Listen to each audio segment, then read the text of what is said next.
வணக்கம். இன்றைக்கி நம்ம வீடியோவில் வீட்லேயே ஒரு சாஃப்டான பரோட்டா எப்படி பண்ணுறதுன்னு பார்க்கலாம் வாங்க. பரோட்டா பண்ணுறதுக்கு இன்றைக்கி நான் 2 கப் ஃப்ளார் எடுத்திருக்கேன். இதில் பார்த்திங்கன்னா ஒரு 6 பரோட்டா வரும்னு வச்சுக்கலாம். நீங்கள் எந்த கப்பில் ஃப்ளார் எடுக்கிறீங்களோ அந்த கப்பில் பாதி அளவு தண்ணி வேணும். ஸோ இப்போ நான் இங்கே 2 கப் ஃப்ளார் யூஸ் பண்ணியிருக்கேன். அதனால் 1 கப் தண்ணி எடுத்துக்கிறேன். அந்த தண்ணியில் கொஞ்சமாக சுகர், கொஞ்சமாக சால்ட் மிக்ஸ் பண்ணி வச்சுக்கோங்க. ஏன்னா நீங்கள் சுகர், சால்ட் டைரெக்டாக மாவில் போட்டு மிக்ஸ் பண்ணிங்கன்னா அது ஈக்குவலாக எல்லா இடத்துக்கும் சேராது. அதனால் தண்ணியில் கரைச்சிட்டு நம்ம டோ ரெடி பண்ணிக்கலாம்.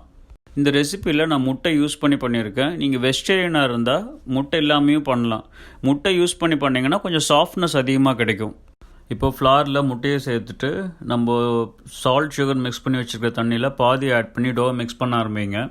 அடுத்ததாக பிசைய பேலன்ஸ் இருக்கிற வாட்டரையும் யூஸ் பண்ணிவிட்டு டோவை கம்ப்ளீட்டாக சாஃப்டாக ரெடி பண்ணிக்கோங்க.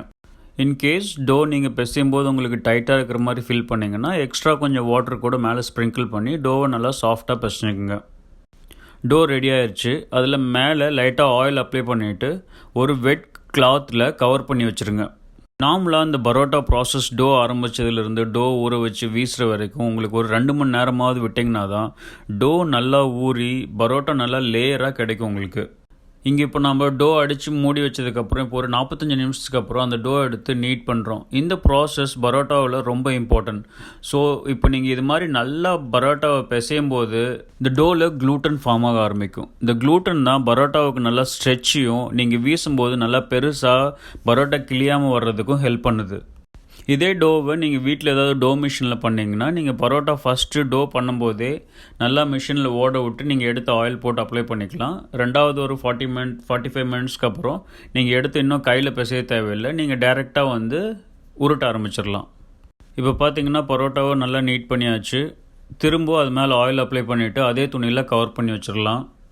இப்போது திரும்பவும் டோவில் ஆயில் அப்ளை பண்ணிவிட்டு அதே கிளாத்தில் மூடி வச்சிடலாம். இப்போ நான் ஒரு 45 மினிட்ஸ்க்கு அப்புறம் எடுத்து பார்த்தா பரோட்டா டோ எவ்வளோ சாஃப்டாக இருக்குன்னு நீங்களே பார்க்கலாம். இப்போ முன்னாடி இருந்ததை விட மேலே நல்லா ஷைனிங்காக வலுவலுப்பாக தெரியுது.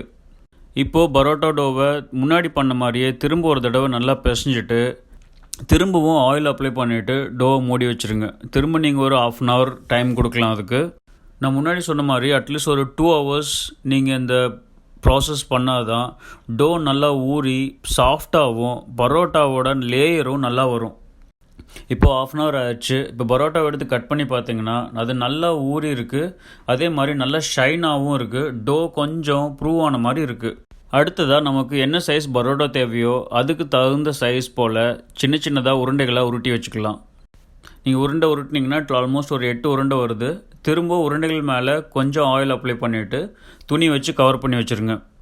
இந்த டோக்கு ரெஸ்டிங் கொடுக்குற டைமில் நீங்கள் பரோட்டாவுக்கு தேவையான கறியோ குருமாவோ ரெடி பண்ணிக்கலாம். பரோட்டா ஆல்ரெடி நல்லா ஊறி இருக்கும். இந்த உருண்டை பிடிச்சதுக்கப்புறம் நீங்கள் ஒரு 10 to 15 மினிட்ஸ் வச்சாலே போதுமாக இருக்கும். இப்போது அந்த சின்ன உருண்டைகளை மேலே லைட்டாக ஆயில் அப்ளை பண்ணிவிட்டு கையிலேயே ப்ரெஸ் பண்ணி ஃப்ளாட் ஆக்கிங்க. அப்படி கையில் உங்களால் ப்ரெஸ் பண்ணுறது முடியல அப்படின்னா ரோலிங் பென் வச்சு யூஸ் பண்ணியும் நீங்கள் தேய்ச்சி ஃப்ளாட் ஆக்கிக்கலாம். ஓரளவுக்கு டோ நல்லா ஃப்ளாட் ஆனதுக்கப்புறம் அதை நீங்கள் வீச ஆரம்பிக்கலாம். பரோட்டா வீசுறது ரொம்ப ஈஸியான விஷயந்தான். ஒன்ஸ் நீங்கள் கற்றுக்கிட்டிங்கன்னா அது ரொம்ப ஈஸி. இப்போ டோவை நல்லா ஃப்ளாட்டாக அமுத்தியாச்சு.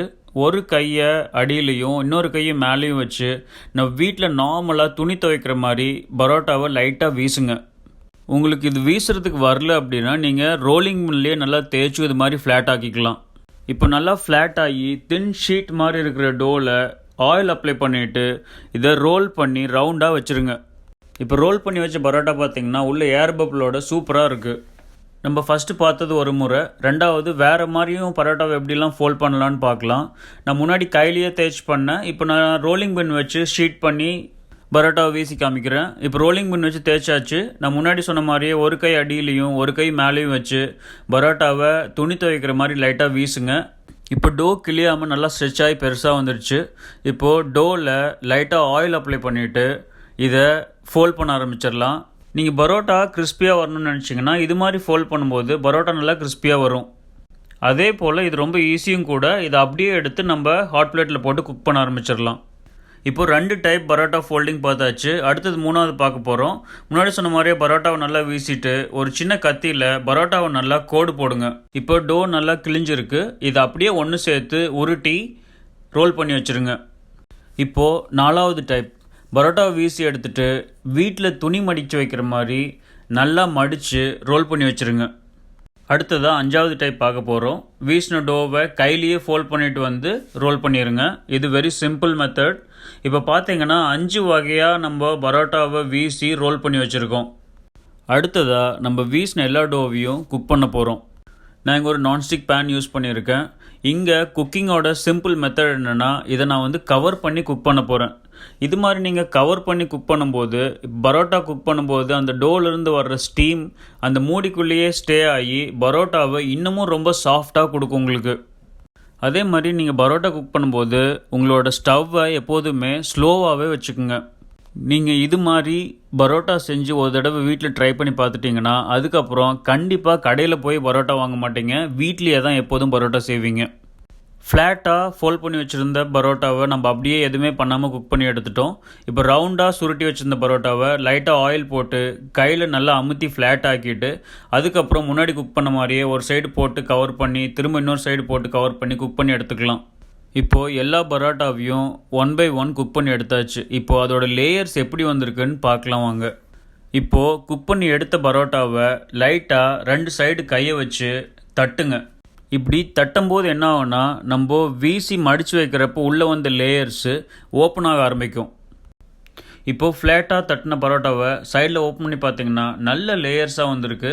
பரோட்டா அதே மாதிரி நல்ல கிறிஸ்பியாகவும் இருக்குது. இப்போ அடுத்தடுத்து பரோட்டா எப்படி லேயர்ஸ் வந்திருக்குன்னு பார்க்கலாம்.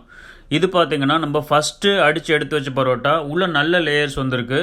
அடுத்தது 3வது நம்ம கத்தியால் கிழிச்சு கோடு போட்ட பரோட்டா. இது பார்த்தீங்கன்னா லேயர்ஸ் இருக்குது, அதே மாதிரி லேயர் சின்ன சின்னதாக வந்திருக்கு. இது 4வதாக நம்ம அடித்த பரோட்டா, நம்ம துணி மாதிரி ஃபோல்ட் பண்ணமே அதுவும் நல்ல லேயர்ஸில் வந்திருக்கு. லாஸ்ட்டாக ஈஸியான மெத்தட், இது கையிலேயே ரோல் பண்ணிடலாம் அப்படின்னு சொன்னோன்னே அதுவும் அந்த பரோட்டாவும் நல்ல லேயராக சூப்பராக வந்திருக்கு. இதே மாதிரி வீட்லேயே ஈஸியாக சாஃப்டான பரோட்டா செஞ்சு ஃபேமிலியோடு சாப்பிட்டு என்ஜாய் பண்ணுங்கள். இந்த வீடியோ உங்களுக்கு பிடிச்சிருந்துச்சின்னா லைக் பண்ணுங்கள், மறக்காமல் நம்ம சேனலை சப்ஸ்கிரைப் பண்ணுங்கள். இதே மாதிரி பரோட்டா செஞ்சு பார்த்துட்டு உங்களோட எக்ஸ்பீரியன்ஸையும் ஃபீட்பேக்கையும் ஷேர் பண்ணுங்கள். உழவுக்கும் உணவுக்கும் நன்றி.